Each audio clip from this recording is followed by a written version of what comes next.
since I was small. Yeah, but I left art school 84, I think it was. So I've been involved in the arts since that time. Not necessarily painting, but involved in some kind of artistic way. So it's difficult to say. I was at art school doing actual fine art painting degree, but I came out of art school doing other things. The inspiration, as you said about parents and family and people saying that they liked or enjoyed the thing that I had done, I produced. My inspiration really came from when I came out of the actual college, and I came across the Black Art Gallery, which is in, or used to be in Finsbury Park. It was run by an organisation called Obala, which is the organisation of black arts and learning activities. I think it was 84 that they formed, or they actually gained the gallery space in Finsbury Park, and I just happened to come along on their first show and say, wow, I didn't know there was these black artists out here working. And my inspiration really comes from meeting up with those artists and seeing how art can be used and how art was used to communicate with. I've got an exhibition here for 3 weeks. It's from the 10th till the 28th of August. The exhibition more features printing kind of artwork that I've done, and I'm more trying to do workshops and share the kind of interest in the printmaking medium with people who wish to come, or children who wish to come and participate in workshops. I paint, I carve, and I print, and I used to be involved in theatre, but I've kind of slowed down and stopped doing the theatre work. So I really kind of, if I wanted to put a label on myself, I would say I carve, sculpt, and paint and print. This book is a passion, a little passion that has come up. It started off as conversations with my friend Eli.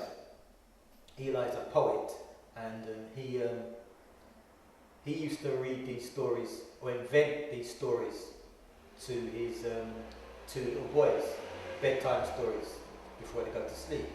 And when I had an exhibition, I always used to ask Eli, come and do a poem during the opening, kind of liven up the people.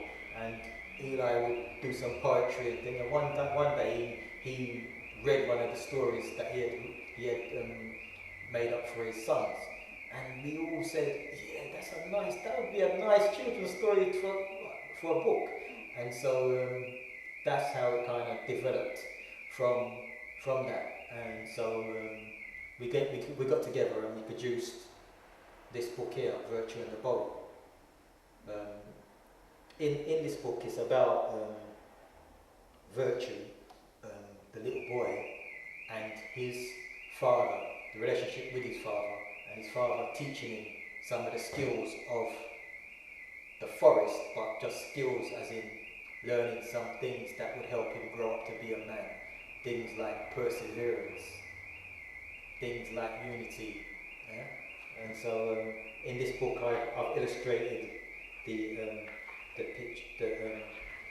thing, and I've used lino printing as the kind of way to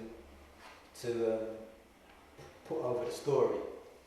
And also I try to put a kind of cultural emphasis in some of the imagery, as in trying to use some of the Ghanaian symbols in pictures. Vegetables that I've used to actually do all of the shapes. Like this shape here is a cabbage, I wanted to use the cabbage straight, but the actual pattern of the cabbage didn't come out, so I actually had to cut into the cabbage to do the spiral shape. And then this is a potato shape, and again a potato that I cut into, and my fingers to use to make the patterns, the dots and things. Again, the potato to make the leaf shape. I think it was a bit of card that I'd done to make the grass kind of thing. These ones, this one at the top is called crown wearing.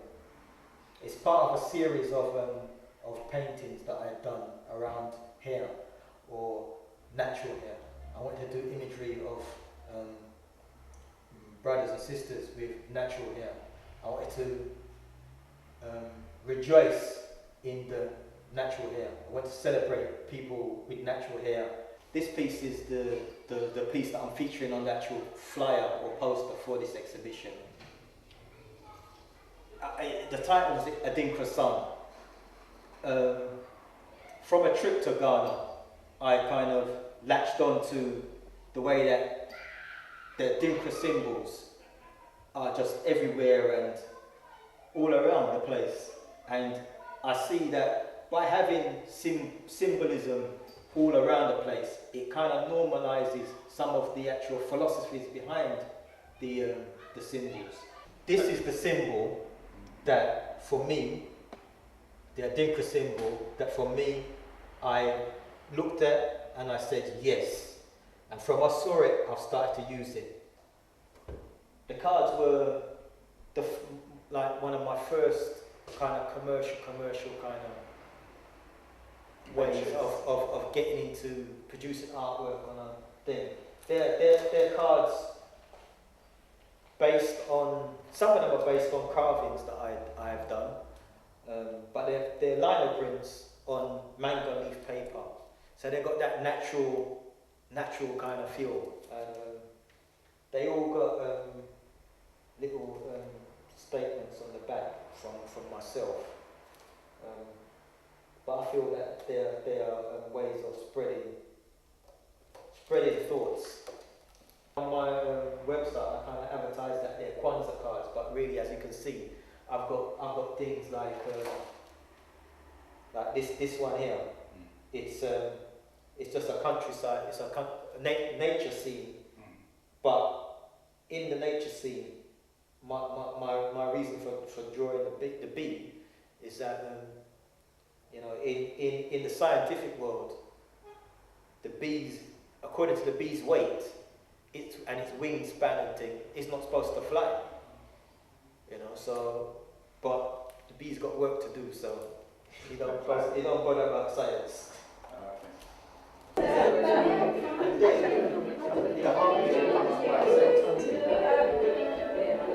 I stumbled across this exhibition more by accident than design, and I'm absolutely swept away by it. There's a kind of simplicity which expresses something incredibly complex. I would recommend anybody to come and have a look, see what you think. The work that catches my eye most is the black and white lino prints. I especially like the way in which he captures the forest and all the little mysteries that are confined to the forest. I think when we think of forest, we often feel a little frightened, a little unsure about what's around the corner, and that's conveyed quite a lot in his work. I like the depth of the horizons and the mass of foliage and vegetation that springs out in his work. But more than anything else, it does speak to me about the mysteries that lie in the forest, and for that, I think those are my favourite pieces.